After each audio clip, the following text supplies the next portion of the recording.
अखंडमंडलाकारं व्याप्तं येन चराचरं तत्पदं दर्शितं येन तस्मै श्रीगुरुवे नमः। अज्ञानान्धस्य लोकस्य ज्ञानाञ्जनशलाकया चक्षुरुन्मीलितं येन तस्मै श्रीगुरुवे नमः। अध्यात्म विश्व विज्ञान यूट्यूब चैनल पर उपस्थित हमारे सभी मराठी हिंदी भाषिक मित्र, उसी तरह अध्यात्म विश्व विज्ञान और स्वानंद गुरुजी मराठी, इन दोनों चैनल्स के प्रिय व्यूवर्स, शेयरकर्ता और सब्सक्राइबर्स, उसी तरह अपने सभी आचार्य, गुरुजन, मार्गदर्शक और हमारे टीम के सभी सदस्यों का हार्दिक स्वागत है। मित्रों, महाराष्ट्र में एक वारकरी संप्रदाय है और ये वारकरी संप्रदाय में भी भागवत संप्रदाय, नाथ संप्रदाय आदि विभिन्न संप्रदायों का सम्मेलन हुआ है। और ये सम्मेलन उन संत महात्माओं की कृपा है जिन्होंने इस महाराष्ट्र को अध्यात्म के विषय में सुजलाम सुफलाम बनाया। अनंत काल से चली आ रही ये संत परंपरा, और इस संत परंपरा ने पंढरपुर, महाराष्ट्र के पंढरपुर में एक पांडुरंग, जिसे विठ्ठल रुक्मिणी मंदिर कहते हैं, उसकी स्थापना की। और उसकी स्थापना करने के बाद जो आक्रमण हुए, उन आक्रमणों में उस मूर्ति की सुरक्षा श्री संत भानुदास महाराज ने की, जो कर्नाटक के थे। और विठ्ठल की जो प्रतिमा है वो भी कानड़ा स्टाइल की है, कानड़ा राजा पंढरीचा। और वो चंद्रभागा नदी के किनारे पर ये पंढरपुर है। मंदिर अत्यंत भव्य सुंदर है और हर वर्ष आषाढ़ी और कार्तिकी, यानी इन दोनों समय वहाँ बड़ी भारी यात्रा होती है, मेला लगता है।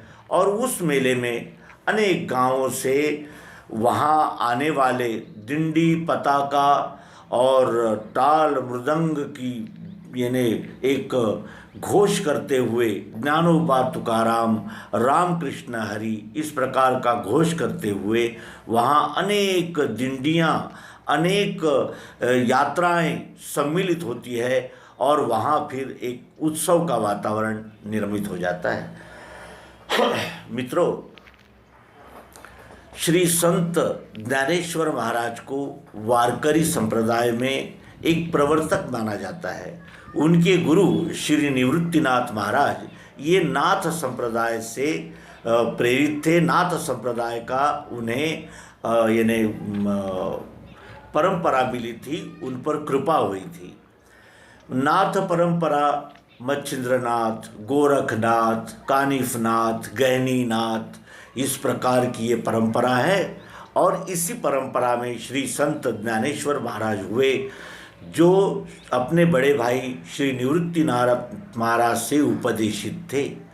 और श्री ज्ञानेश्वर महाराज का कार्य इतना विशाल है कि उन्होंने श्रीमद् भगवद गीता का किया हुआ मराठी भाष्य आज विद्वानों को आह्वान देता है कि वे इस ग्रंथ का किस दिशा से अभ्यास करना चाहते हैं।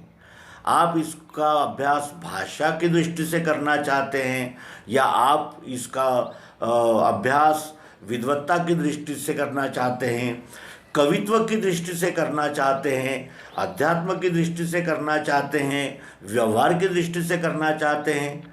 एक 21 साल का युवा जो कहता है, उसका अभ्यास आज डिलीट और अनेक प्रकार के अभ्यास क्रमों में उस ज्ञानेश्वरी का अभ्यास होता है। भाषा शास्त्र का एक अत्युत्कृष्ट और अत्यंत जिसे कहते हैं कि मार्मिक और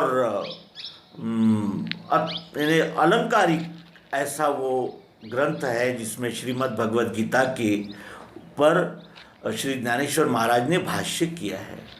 ज्ञानेश्वर महाराज को निवृत्तिनाथ महाराज ने क्या बताया वो उनके हरिपाठ में दृष्टिगोचर होता है। ज्ञानदेव म्हणे निवृत्ती निर्गुण दिधले संपूर्ण माझे हाथी। ज्ञानेश्वर महाराज कहते हैं कि निवृत्तिनाथ जी ने मुझे निर्गुण ऐसा हाथ पर रखे हुए आंवले की तरह दिया है, हाथ पर रखकर दिया है। इन्हें इतने सरलतापूर्वक उस निर्गुण का निरूपण उन्होंने किया है, उसका प्रत्यक्ष साक्षात्कार मुझे करा दिया है कि मैं श्री गुरु की कितनी इन्हें प्रशंसा करूं, ये मेरे समझ में नहीं आता। और साथ ही ज्ञानेश्वर महाराज कहते हैं कि देवाचिया द्वारी उभा क्षण भरी तेणे मुक्ति चारी साधिएल्या। ईश्वर यानी परमात्मा के दरबार में जो एक क्षण खड़ा रहता है उसे चारों मुक्तियां मिलती है। वो पंढरपुर को जब जाते हैं तो विट्ठल के दर्शन की आस लेकर जाते हैं। वारकरी, वारकरी इस शब्द का अर्थ होता है जो आता है और जाता है, यानी मेले के समय जो आता है, मेले को प्रेजेंट यानी मेले में रहता है और फिर मेला समाप्त होने के बाद लौट जाता है, फिर अगले वर्ष आता है। इस प्रकार आना जाना जो करते हैं उसे वारकरी कहते हैं। मित्रों, क्या हम वारकरी नहीं हैं? उद्बीज से स्वेदज, स्वेदज से अंडज, अंडज से जारज, और जारज खानी में भी कई जन्म लेने के बाद ये हम मनुष्य योनि में आते हैं, बार बार आते हैं और बार बार जाते हैं। तो क्या ये हमारी वारी नहीं है? हम किस पंढरीनाथ विट्ठल के दर्शन की आस लगा कर आते हैं? अपने स्वस्वरूप के बोध ही विट्ठल है, जिसको प्राप्त करने पर हम स्वयं ही विट्ठल हो जाते हैं। ईश्वर उसे कहते हैं जो उसे जानता है वो ईश्वर ही हो जाता है। लाली मेरे लाल की जित देखूं तित लाल, लाली देखन मैं गई तो मैं भी हो गई लाल। तो ये वारकरी संप्रदाय में जो आना जाना होता है उसको यदि हम अध्यात्म से जोड़कर देखें तो हम भी अनेक जन्म जन्मांतर से आते हैं और इस मेले का आनंद लेते हैं और फिर चले जाते हैं, फिर आते हैं। किस लिए आते हैं वो? हम स्वस्वरूप बोध के लिए आते हैं, लेकिन स्वस्वरूप बोध न करते हुए ही आगामी वारी, आगामी यात्रा की अपेक्षा करके फिर लौट जाते हैं। और ये लौटना कितना क्या इतना आनंददायी है? यदि हम अपने आने की ओर देखें तो हम आकर करते क्या है? आहार, निद्रा, भय और मैथुन, इसी में रत हो जाते हैं।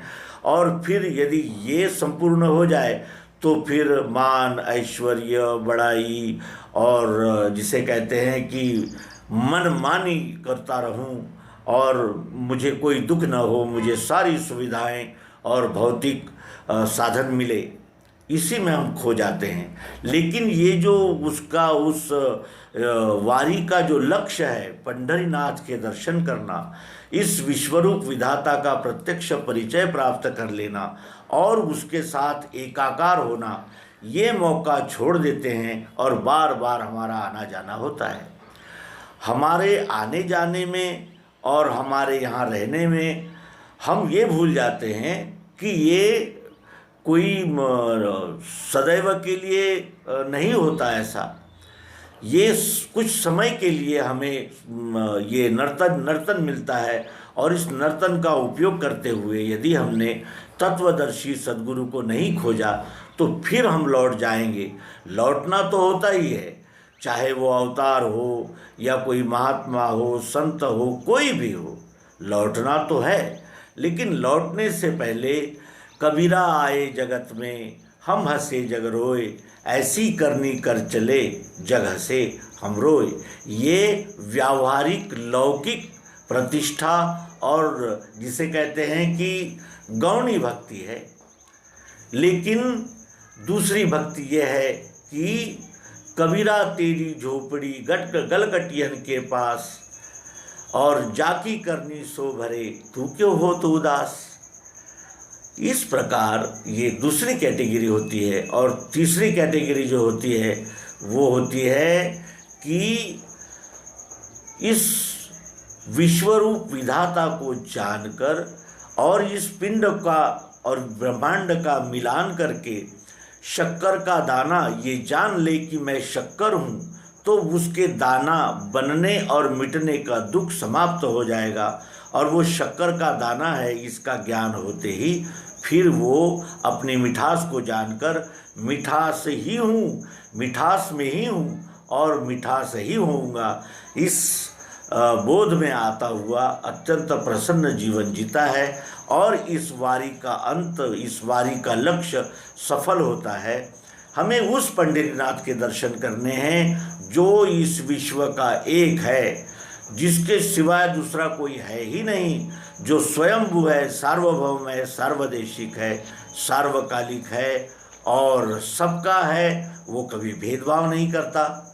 क्या पृथ्वी जल अग्नि वायु आकाश ने हमसे कभी भेदभाव किया है? क्या सूरज चंद्रमा ने कोई भेदभाव किया है? क्या ये जो प्रियत्व है, क्या ये किसी जाति पाति वंश और परंपरा और कुल की बपौती है?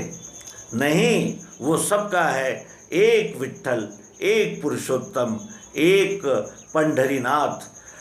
पुंडलिक महाराज ने पंढरीनाथ को वहाँ बुलाया अपने मातृ पितृ भक्ति के कारण।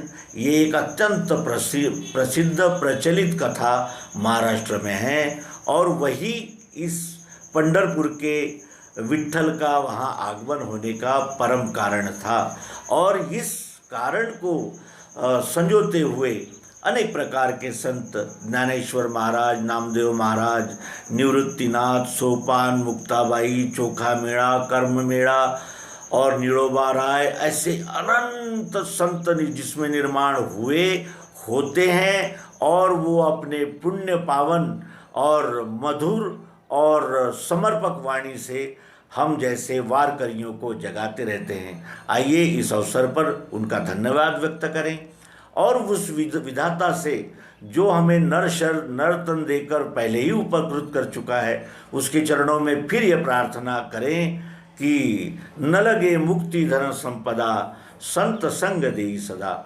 मुझे धन संपदा और मुक्ति भी नहीं चाहिए, मुझे केवल सत्संग दो हे प्रभु, मुझे केवल सत्संग दो। ऐसा तुकाराम महाराज अपने अभंग में कहते हैं।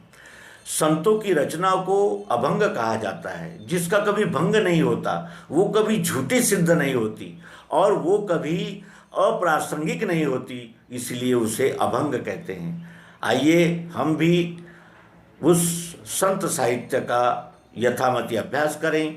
भाषाभिमान, पंथाभिमान और संप्रदायाभिमान, ऐसे जो अनेक अभिमान हमारे पास है, उनका हम त्याग करते चलें और संत के सत्संग की कृपा से विश्वरूप परमात्मा को तत्व दर्शन के द्वारा यथार्थ जानने में सदैव संलग्न रहे। इन्हीं शुभकामनाओं के साथ नर्मदे हर सद्गुरु भगवान की जय।